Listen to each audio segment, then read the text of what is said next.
أوكي بهالمسألة إيش يقول لنا there is a speeding car. Okay, and it's traveling at a constant 30 meter per second when it passes a stationary police car. Stationary، كلمة stationary تعني إن ال V initial راح تساوي 0 meter per second. And if a police car delays for 1 second فمعناته إن هو بس السبيدنج كار راح تقطع مسافة بزمن معين، البوليس كار راح تقطعه بزمن أقل بثانية واحدة من زمن السبيدنج كار. Now, what must be the magnitude of the constant acceleration of the police car to catch the speeding car after the police car travels a distance of 300 meter. So لو عندنا هذه بداية المسار، عندنا البوليس كار، اوكي بكتب عليها بي سي، واللي عندنا السبيدنج كار بكتب عليها السي. السبيدنج كار الفي انيشال مالتها راح تساوي 30 متر بير سكند عند هالنقطة، والبوليس كار الفي انيشال مالتها راح تساوي 0 متر بير سكند. اوكي راح يمشون مسافة 300 متر، فهذا راح تكون دلتا اكس مساوية للثنتين، لأن مكتوب هني إن البوليس كار catches the speeding car، فمن هني إن 300 متر هي for both cars.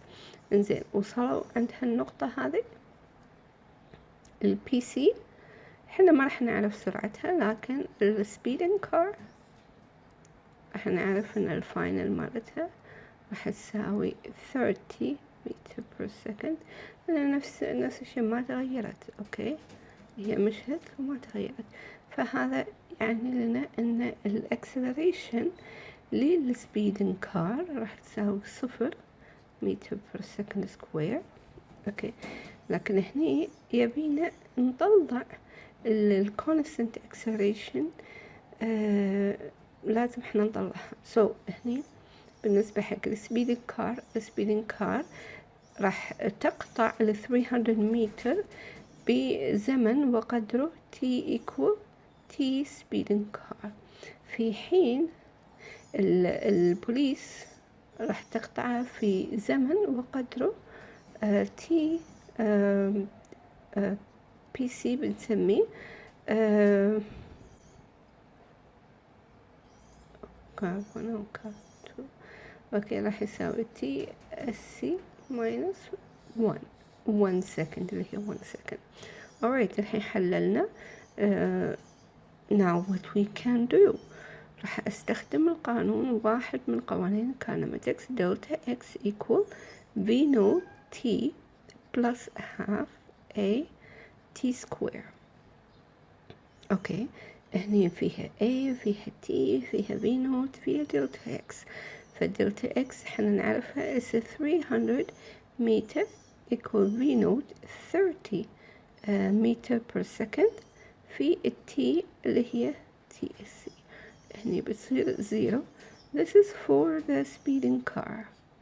this is for the speeding car، فمعناته ان التايم for the speeding car راح يساوي 10 seconds.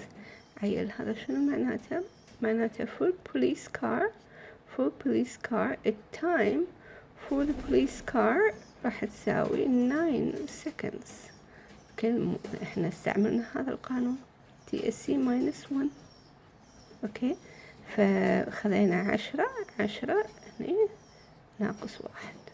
alright فصار 9 seconds 9 seconds. now بعدين راح نستخدم نفس القانون delta x equal v naught t plus half a t square. هذه x هذه x هذه x هذه x. do not forget to write that. انزين وبعدين راح يصير 300 equal 0 لأن الانيشال مالت بوليس كار 0 half a x تي بي سي سكوير عيل AX اللي احنا نحتاجها أو اللي نبي نطلعها is 300 over TBC اللي هي 9 square مضروب في 2.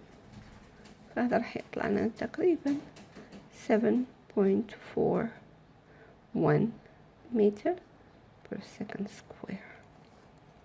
Alright, okay, thank you.